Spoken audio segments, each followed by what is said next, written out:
Today we're 3D printing and assembling Cal Kestra's blaster from Star Wars Jedi Survivor. And this is a model I actually originally printed out 2 years ago, and today we're revisiting it. And I've also got another video going over a Sith version of it as well if you want to check that out too. You'll also find the files for this in the description below, linked to the original designer's work, as they have done an amazing job making this in 3D. There's a few tweaks we'll go over what you should probably change when 3D printing it yourself, but this thing is just awesome.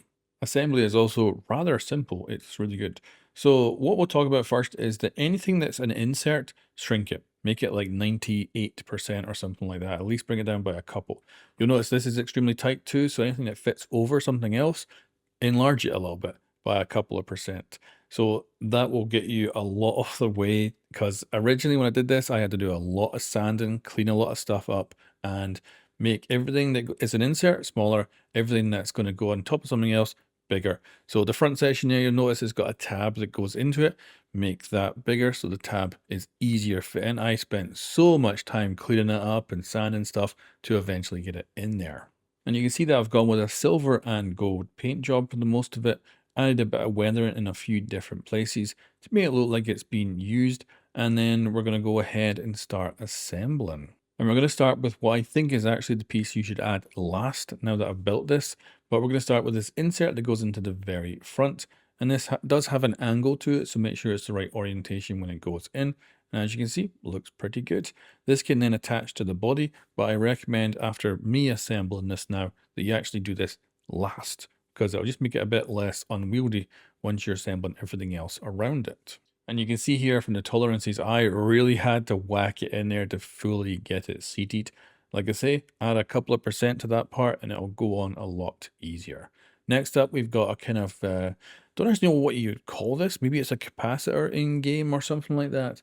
But certainly it just plugs in here. Again, drop this down maybe a percent. It'll go in just a touch easier. But as you can see, it wasn't crazy bad for tolerances on this. But I did have to sand all these parts and trim them back a lot before I actually started assembling back here.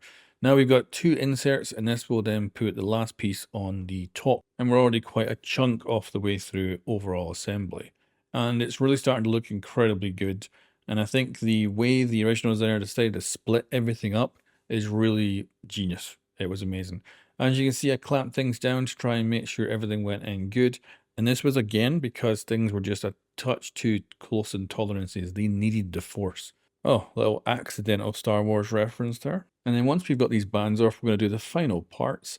And even 2 years ago, when I found this 3D model and printed it off and had a blast putting it together, I knew it was going to just be one of my favorites. It is incredibly good, and I love the look of it. It also feels good, like hold it in the hand, it feels like an awesome prop. So super impressed. So now we've got a couple of little detail pieces. I don't know if I ever actually checked to see which way around these things were supposed to go. I probably did when I did this originally. And on my Sith version, I did switch them to the other direction, I believe. But either way, it looks good no matter what. And as you can see, it's coming together really good, but we're missing one critical part. And we're going to add that on now. And again, you can see that this is just a touch too close. And this was after probably an hour of sanding that we finally got it to fit in. But yeah, once she's in, it's just a couple of inserts on each side now, and we are done. So extremely happy with this. And I really, love the colors I picked. I love how it went together. It's not exactly the same colors or something like that to the in-game version, but considering you can use skins, I'm quite happy with how it all worked out. And it is beautiful. And it's an absolutely great piece for putting on show, or I would imagine it would work great for cosplay as well. But as you can see, this is pretty much it. And we are done. So yeah, extremely happy with this thing.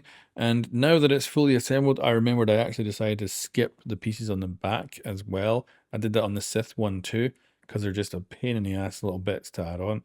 But the weathering, I think, looks pretty decent. And overall, the actual style of this thing, either in my Sith version I've done on this channel too, or this version, both look incredible.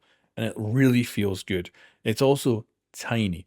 Like this is the wingman I did before, and this thing is absolutely teeny weeny and weighs almost nothing in the hand, but I kind of prefer it. Anyway guys, thanks for watching, leave a comment below, and I'll catch you next time.